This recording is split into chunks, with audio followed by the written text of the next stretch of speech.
Hello, we are from Group 6 and today we will present about social skills. Let's start with social skill introduction. Social skills are skills that we use to interact with other people. Social rules allow us to understand another person's perspective. Human beings are sociable creatures and we have developed many ways to communicate our message, thought and feeling with others, both verbally and non-verbally, through gesture, body language and our personal appearance. The fact that some people are better social interactors than others has led to detailed investigation into the nature and function of interpersonal interactions. Let's discuss more about social skills, the type of social skill, why people lack social skill, how to improve our social skill, benefit of application on social skill, and impact of lacking social skill. Hello, my name is Ruhin, and today we'll be diving into the types of social skills. But before we do so, I would like to thank Afrina for the introduction on our topic. Right. So social skills, what I'll be covering are into two types of social skills. We are going to talk about survival skills as well as interpersonal skills. Alright, survival skills is the basic social skills that involves communication and social interaction between people. It is required by a person to perform basic daily activities, and the examples of social skills include listening, following or ignoring directions, concentrating on someone talking, being able to use nice or brave talks towards people.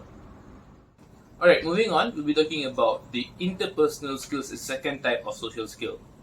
Interpersonal skills is a person's social ability that is very closely related to basically a person's mannerism or what they would like to portray to other people in order to portray a good behavior or a great impression towards other people. Places where we use or implement interpersonal skills include sharing what we know, asking for permission from anyone that we need to, and waiting for our turn as well as joining events with others. Hello everyone, my name is Sanjeev and I'll be continuing the discussion on types of social skills. So for me, I'll be taking a look at problem solving skills and conflict resolution skills. Let's go. So the first slide we're going to be talking about is problem solving skills. In problem solving skills, we have to acknowledge the problem, understand the situation and implement a solution. So acknowledging a problem earlier is always better because delayed acknowledgement will cause the delay of rectifying of the problem. We have to understand the situation by analyzing all the facts involved and seeing how to reach the compromise or benefit both parties equally in a better manner. For the last part, we have to implement the solution and make sure the solution is followed through so that the problem does not arise again. The last slide I'll be talking about will be conflict resolution skills. So, for conflict resolution skills, it is always advisable to maintain a calm tone when involved in a conflict. You should always be also aware of other people's feelings in the conflict and make sure not to bring any personal or sensitive issues into the heat of the conflict. And the last part, we should also try to be attentive in finding a certain solution that can make both parties as happy as possible in the compromise. So that will be all from me today. I'll pass it over to my friend after this. Thank you.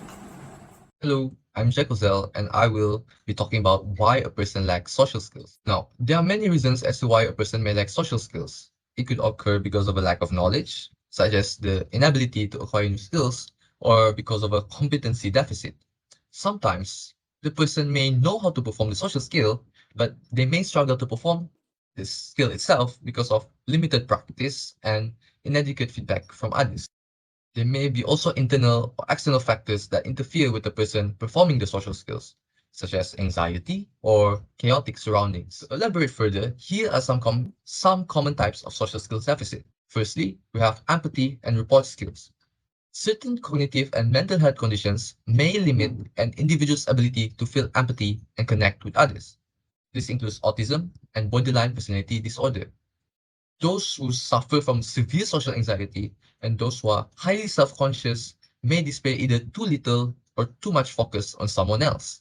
This means that some people with anxiety are desperate to please others and avoid confrontation. Opposite of this, some people will feel overwhelmed by the social environment and simply shut down around others. Another common social skill deficit is problem-solving skills. Some people may struggle to identify the root causes of the problems. So those who struggle with solving problems may be too shy or introverted. They may prefer to avoid problems because it makes them uncomfortable. This causes them to have poor conflict resolution skills. For example, some children struggle to appropriately deal with teasing made by others.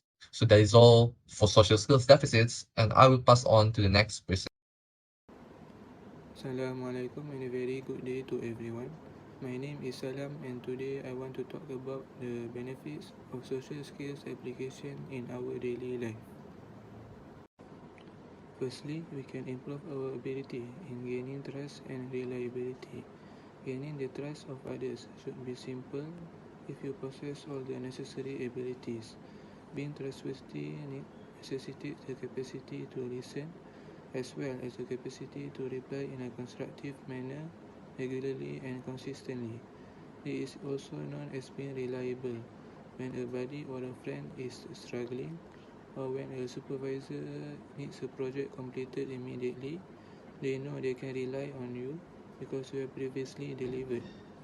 Being trustworthy should be a goal in and of itself. Thus, learning social skills is a worthwhile endeavor.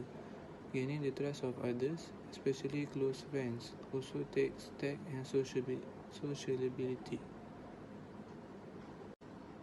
Secondly, the benefits of application of social skills in our daily life is we can build confidence in ourselves.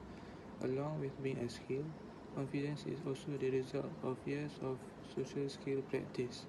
The most confident students are the ones who frequently feel the most at ease in their classroom and with their work, and these students feel at ease because they don't have to worry about how to engage others as much now that they have had so much practice. It just comes naturally to them. Even so, having confidence is a skill. Having it gives you more self-assurance around others, making socializing simpler. It contributes to the perception that you are reliable and competent, both of which are advantages in terms of the prospects that will be available to you. But it also goes beyond since, like reliability, confidence is a worthwhile objective in and of itself. Lastly, we can use networking as a concrete example of the value of social skills. The best networkers are the most persuasive, interesting to be around, trustworthy, talkative, and confident people. They also have the best social skills, and it's often the case that individuals with the biggest and strongest networks are also the most prosperous. According to Ubuntu concept, a person is a person through other people. The abilities needed to succeed at networking are the same as those that drive the relationship growth in all other contexts, even though it sometimes seems like the cynical version of friendship.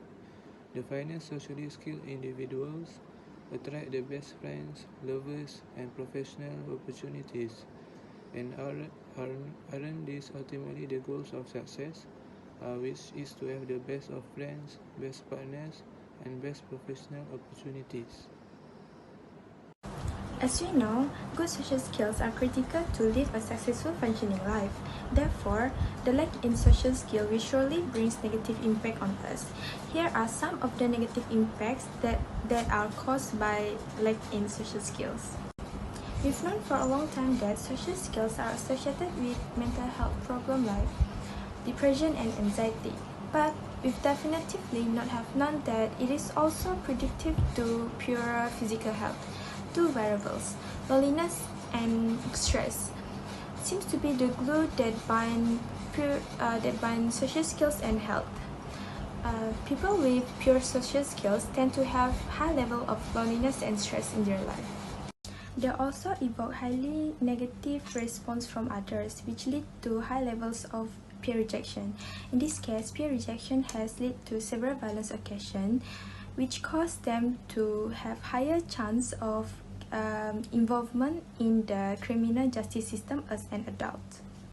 People with poor social skills also have been shown to experience difficulties in forming interpersonal relationships with people around them.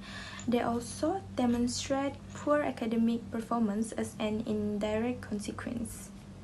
Now, I'll be talking about SOLAV. What is the definition of SOLAV? SOLAV is a non-verbal communication which refer to S. Sit squarely, O. Open posture, L. Lean a little forward, E.